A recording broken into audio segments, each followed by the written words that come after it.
Okay, in this video we're going to be looking at force diagrams once you go off axis. And there's going to be something that we're going to bring up when it comes to that a little bit later. So let's take one that we've dealt with before. Let's take a box and let's put that box on a table. We have our box there. We have our table right there. Okay, so we have our box sitting on our table and we know a couple of things. Number one, we know that our acceleration is 0. So if our acceleration is 0, that tells us a few things. That tells us, number one, tells us that all the forces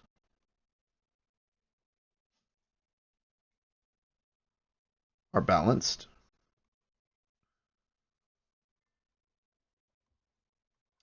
It means all the up forces are equal to all the down forces. And all the left forces are equal to all the right forces. So that gives us a very important piece of information there. It also tells us that our velocity is going to be constant.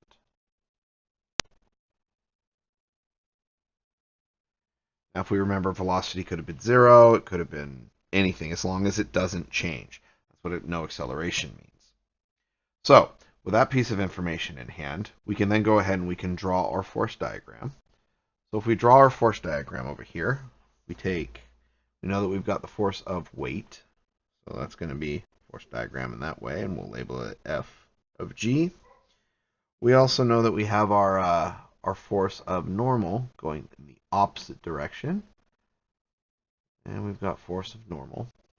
And we know that these are going to be congruent or equal, so we can mark those because there's no other force going on here. So it's pretty simple. We have two forces. That's it. That's what, when we have things like this, it makes it really, really easy to figure out our forces and so on and so forth. But in reality, this isn't the best or the most common situation. So let's take a more realistic situation. So let's take a box that is sitting on a slant. So we'll set it up here. We will draw our slant. Oh, didn't draw there.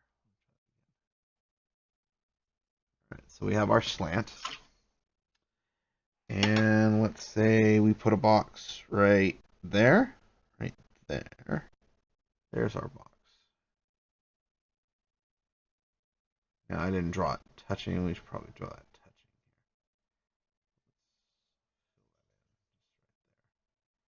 touching. And right there, and we'll go ahead.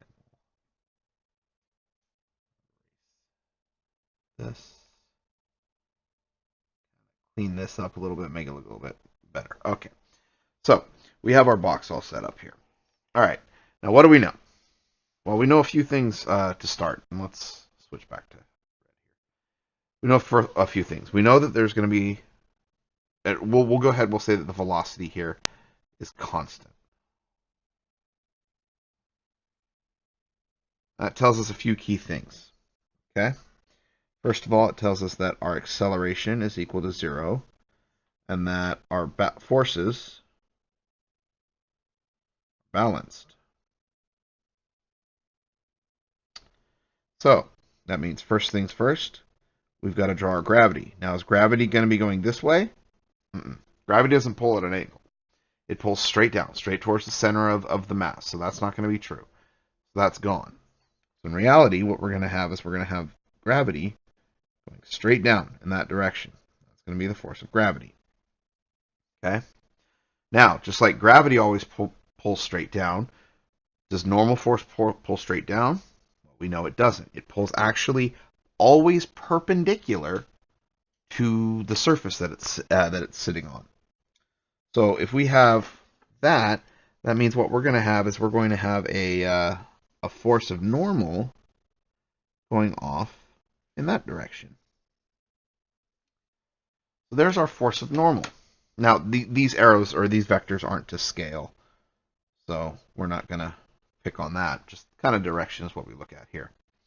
So we have our force of normal, and then we also have one other force here. Now, we know that if we stick something on a surface and it doesn't slide, we know there's another force hiding there, and we know that's going to be the force of friction. Now, there's something we need to understand about friction. We know that friction has two things. So this is the force of friction. Okay. Well, friction has a few rules. Rule number one, friction is always against motion. So that means it can be going against actual motion that's happening or even attempted motion. So it doesn't have to be moving for friction to actually be there, but there has to be something that's at least trying to get it to move. The other thing, too, is that friction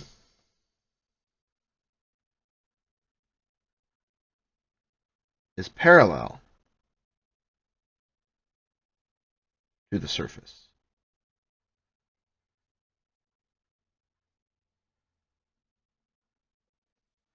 So we know that friction is parallel to the surface, and it's always going to go against the motion.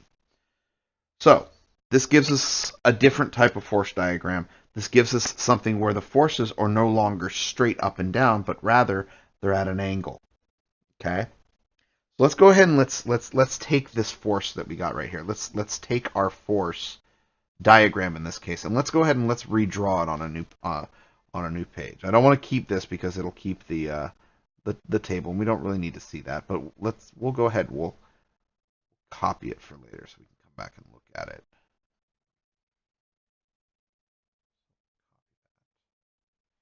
All right, so let's go ahead and let's work on that. So we know, we'll redraw it here. We know that we have our center point. That'll be our box. Okay. We know that we have force of normal going in that direction. We know that we have our force of friction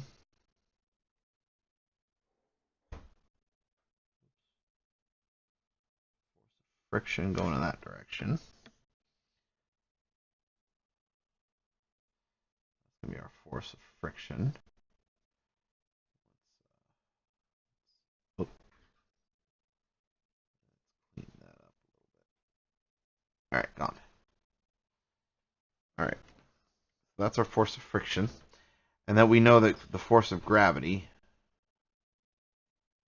going down in that way. Okay.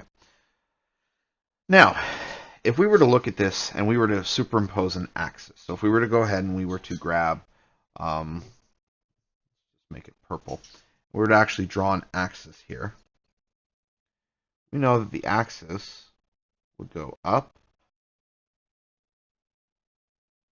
right, left,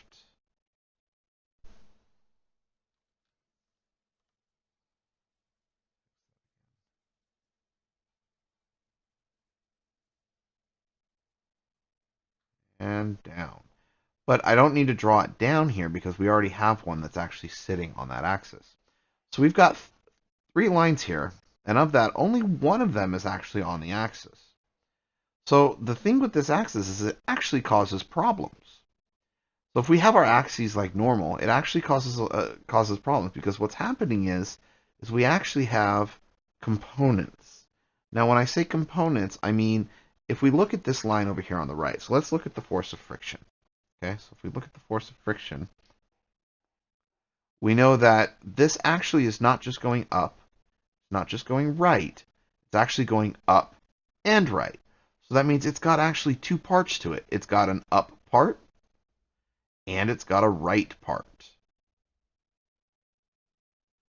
Okay? Just like over here. This one isn't just going up or left, it's going up and left. So that means it's got an up part and a left part. Okay? And we can actually identify this by looking at these axes. Well, these axes, they actually have something that we're used to calling them. We have an X and we have a Y. So that means whenever we're dealing with an up component of a force, we're going to call that the Y component. And then anytime we're dealing with the left or a right, we're going to call that an X component. Okay? Well, with the left, this is still going to be an X, but now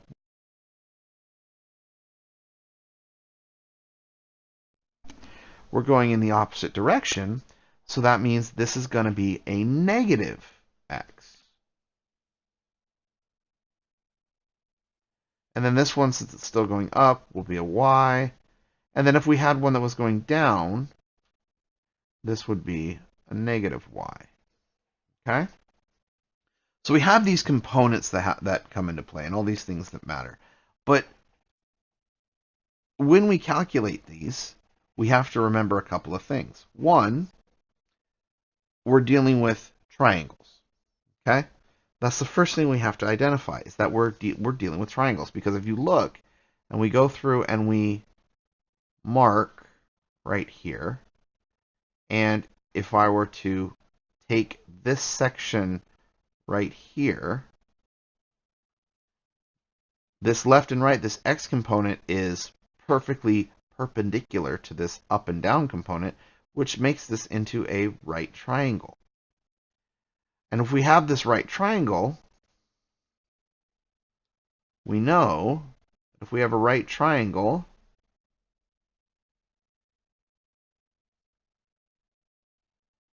we know that's a right triangle. We know that there's a bunch of laws that we can follow according to this. We know that we can follow Pythagorean's theorem, so a squared plus b squared equals c squared. We also know that if we know an angle, so let's call this angle right here theta, we know that if we know an angle and even one of these three sides, that we can actually follow our what's known as the SOHCAHTOA rules.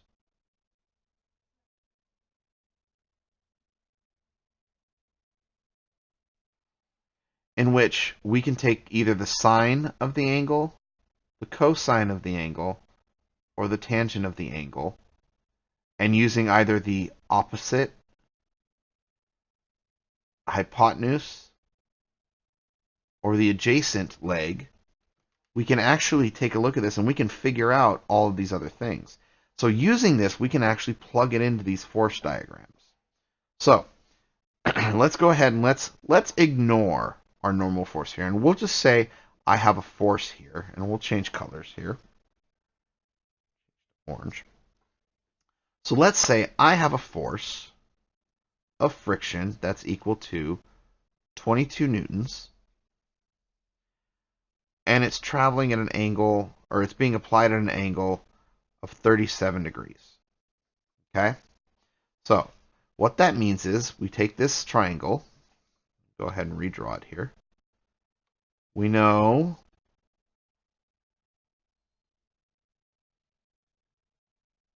that we have a force of 22 newtons, and we know that this angle is 37 degrees. Okay? Well, what can I do to figure that out? Well, or to use this? Well, I can actually figure out my y and my x components. I can actually figure out what it would be like, or what it would be needed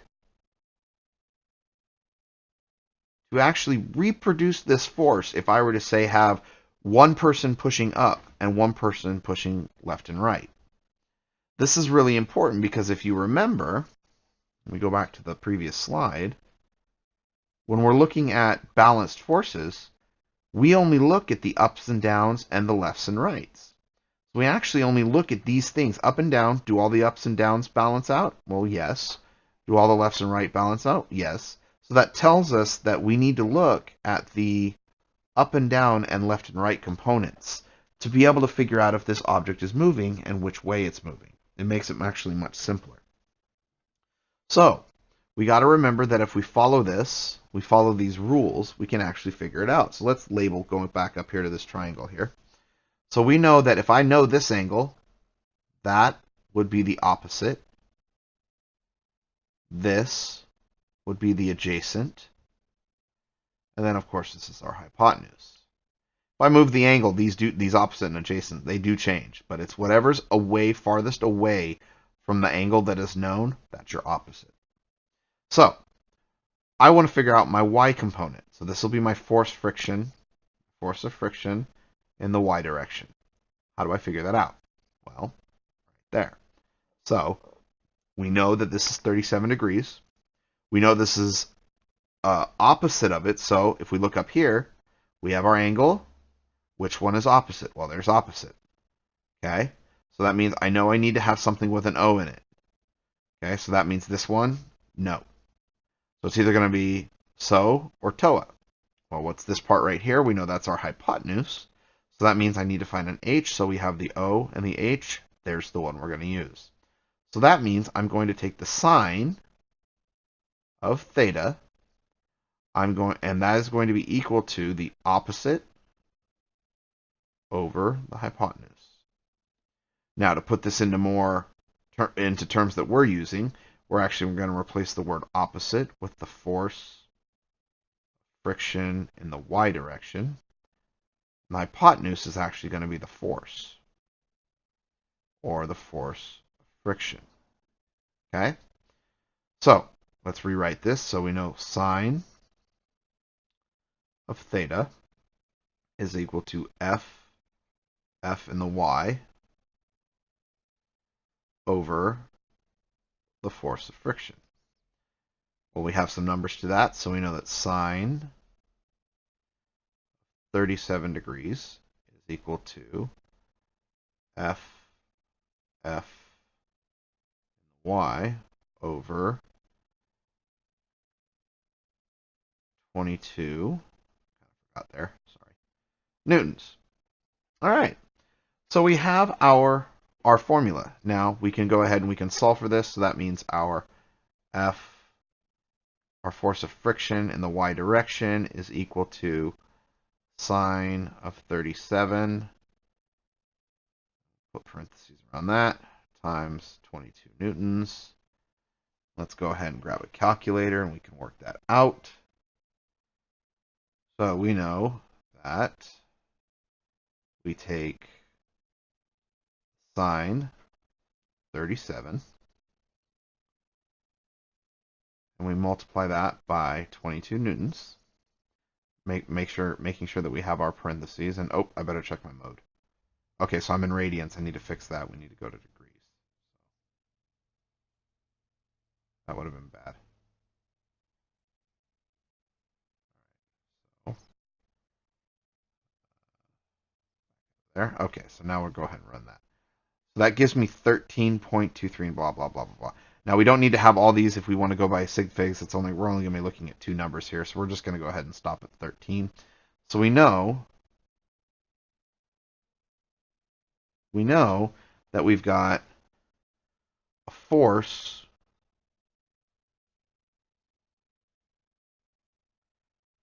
friction in the y direction is equal to 13 newtons.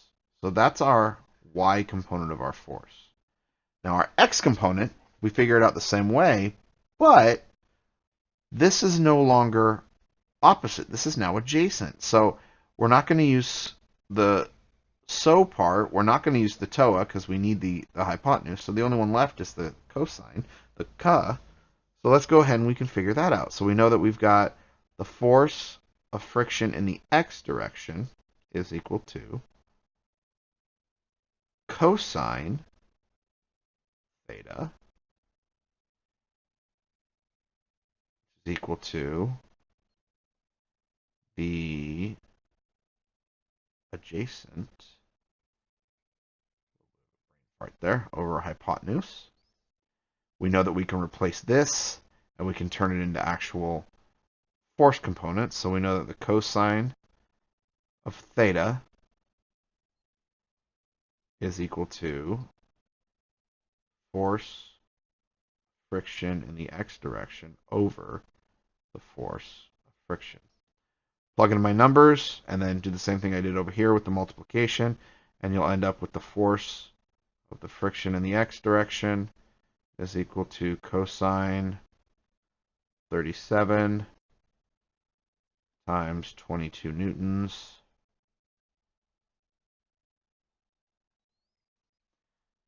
grab the calculator again. So we've got cosine 37 times 22, making sure you put those parentheses in once again. And this is going to be a 17.57, but we only really care care about 2 digits, so we can actually knock that down to just about 17 or 18. So we'll just call it 18 just to make it easy. So 18 newtons.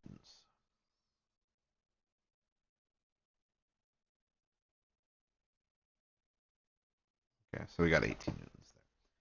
So that's our force of friction in the x direction. Okay? So there are our components. So that's the basics of calculating the components of a force diagram when you're on off the x-axis. Now, it's not always that simple, unfortunately.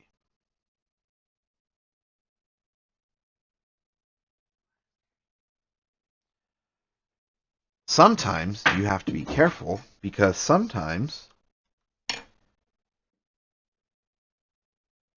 oh, it didn't copy. Oh well.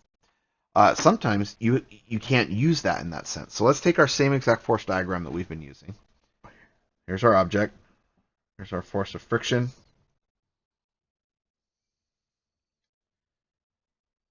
There's our force of normal. And there's our force of gravity. Okay, so we have our three forces here. Okay, and let's actually center our object there.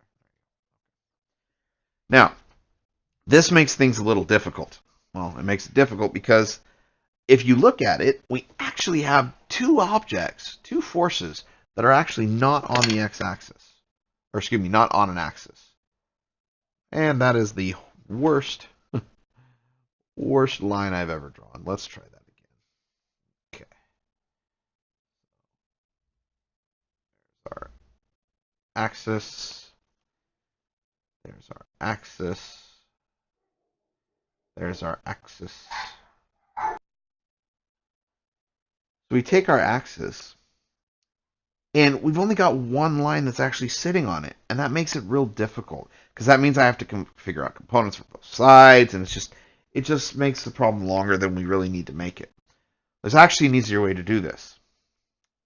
There's a way you can actually make it to where only one is not on the right axis. We have our axes here. Okay, so that's what we've got. Well, what if I were to actually pick the axes up? So it's like I were to actually reach in and grab the axis, and I were to actually rotate it. And I'd rotate it in a direction so that the x-axis here is actually parallel. So I'd move it up, and it would be parallel with that surface. So if we jump back up here to this problem, instead of the axis being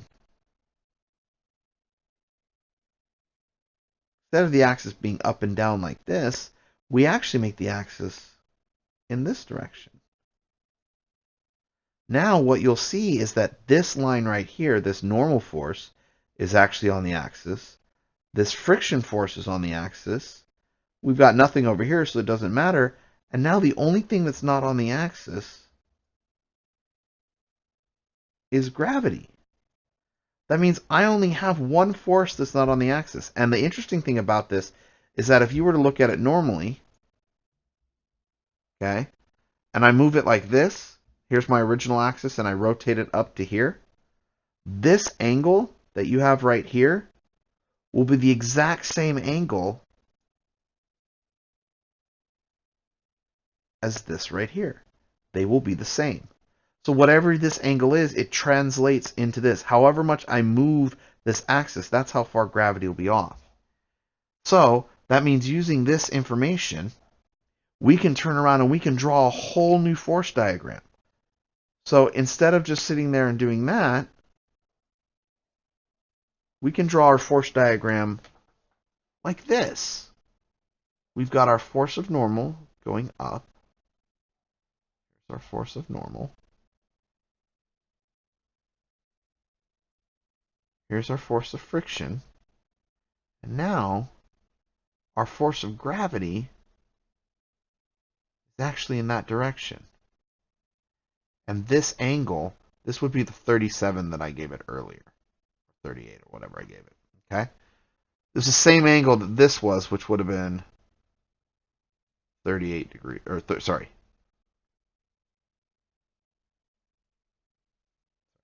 That. 37 degrees. Okay? Now, instead of having to figure out the components of this one, the components of this one, all I have to do is figure out the components of this, and this gives me my leftward force. This gives me my up and down force, the up and down component, and I can use that to balance all these things out. Now, the one caveat, the one problem with this is this the real scenario? It isn't. This is more of the real scenario. So if I were to draw this in reality, I wouldn't actually draw it like this. You could use this to figure out the math, but this would be the more proper way of actually drawing the force diagram with your axes rotated to make it parallel to the surface. Okay? So using this information, you can actually go through and help figure out different balances and so on and so forth, figure out what the different components are, things of that nature. All right. Hopefully this helped you out. If you have any questions, be sure to drop a comment in the area below. If you have anything in particular or a specific problem you would like worked out, you can go ahead and leave that problem in the comments below, and I will try and answer it in a future video or a follow-up video to this one. Thanks, and have a good day.